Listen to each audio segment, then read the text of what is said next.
لیکن مجھے شکایت اردو والوں سے یہ ہے کہ اردو میں جب بڑا وقت پڑا، مجھے معاف کریں آپ لوگ، مطلب اردو میں جب بڑا وقت پڑا تو سب سے بڑا وقت پڑا اردو پہ آزادی کے بعد اتر پردیش میں، جہاں سن 51 میں میرے خیال سے 51 جہاں کا سارا کام اردو میں تھا.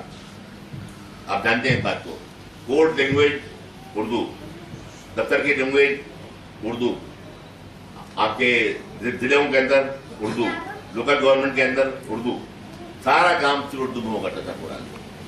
وہاں ایک رات میں یہ آرڈیننس نکال دیا گیا کہ کل صبح سے اتر پردیش کی اکیلی زبان صرف ہندی ہوگی تمام صوبوں کے اندر، اور سارا کام ہندی میں کنورٹ ہو جائے گا. اور اس پر پروڈکٹ کیا اکشے برہمچاری نے کیا، یو پی کے اندر ہمارے مشرا جی نے کیا، پر نام بولا ہوں تھا، ایک اور پنڈت جی انہوں نے کیا، سارے ہمارے ہندو دوست تھے، انہوں نے پروڈکٹ کیا. لیکن آپ صاحب معاف کریں آپ مجھے، اردو والوں نے جو ادیب و شعراء تھے، بڑے بڑے نام تھے، انہوں نے بطور دماغ کے ماننے والوں کی کوئی پروڈکٹ نہیں کیا. میں رہا ہوں وہ ہے تو صاحب کی، دیکھیے ہے تو صاحب پولیٹیکل مینر. جی جاکر صاحب کا پروڈکٹ دیتا ہے کہ انہوں نے 22 لاکھ دستخط جمع کیے.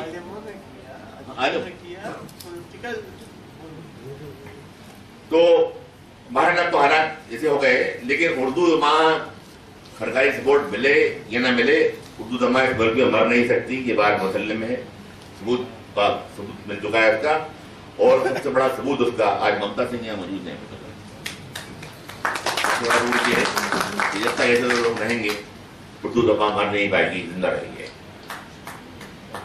تو ہمیں جہاں اور ہم کام کریں وہاں کم سے کم اس بات کو خیال رکھیں کہ ہر گھر میں اپنے بچوں کو ہم اردو پڑھاتے رہیں. صرف اتنا کام کر لیں ہم، ہر گھر میں اپنے بچوں کو اردو پڑھاتے رہیں. اردو میں کبھی ختم نہیں ہو پائے، وہ ہم نہیں کر پاتے ہیں. میرا بھائی چھوٹا ہے جذبہ جانتے ہیں آپ اس کو، میں لائن میں ابھی تھا، وہ اس کو پاکستان میں بھیج دیا گیا، انہوں نے ٹرانسفر کر دیا.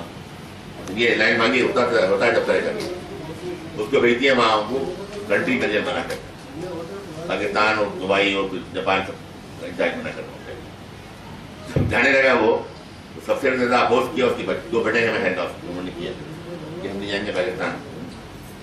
میں نے پوچھا کہ بیٹا تم کیوں نہیں جا رہا چاہتے ہو پاکستان؟ 3 سال کی پوسٹ دیں گے سب، لیکن دیکھیں آئیں گے لڑکا وہاں جائیں گے تو اردو پڑھنا پڑے گی ہم کو.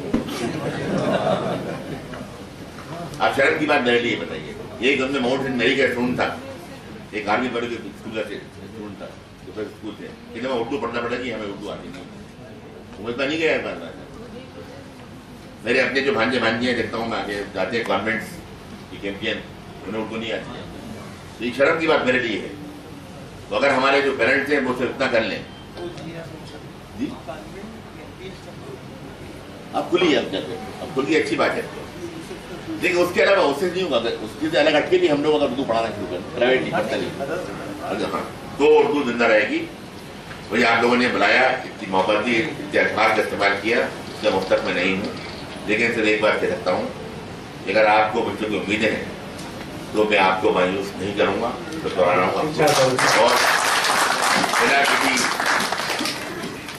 بلا کسی بات کو ذہن میں رکھتے ہوئے اپنا سفر جاری رکھوں.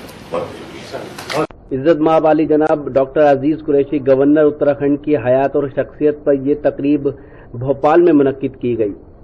ہم شکر گزار ہیں جناب اے رحمان صاحب کا جو عالمی اردو ٹرسٹ دلی کے سرپرست ہیں، اور ساتھ ہی شکر گزار ہیں جناب ڈاکٹر یونس فرد صاحب کے جو اردو رابطہ کمیٹی مدھیہ پردیش سیکٹر کے پریزیڈنٹ ہیں. ان دونوں شخصیتوں کی کاوشوں سے یہ پروگرام عمل میں آیا. اس پروگرام کی نظامت کی ہندوستان کے مشہور اور معروف شاعر ڈاکٹر انجم بارہ بنکی صاحب نے. ہم شکر گزار ہیں ڈاکٹر انجم بارہ بنکی صاحب کے بھی، جن کی دعوت پر ہم بھوپال پہنچے اور یہ پروگرام سوشل موبائل ایپلیکیشن راکی ٹاک کے ذریعے پوری دنیا میں لائیو ٹیلی کاسٹ کیا گیا. Producer editor Shafiq Khan, camera person Rehan Khan. Presented by Rocky talk. Rocky talk آج ہی اپنے موبائل میں ڈاؤن لوڈ کر لیجیے اور بدل لیجیے اپنی دنیا. ہم سے کانٹیکٹ کریں 9997640286 اور مشاعرے دیکھنا ہو تو ہماری ویب سائٹ وزٹ کریں www.rockytalkmedia.com.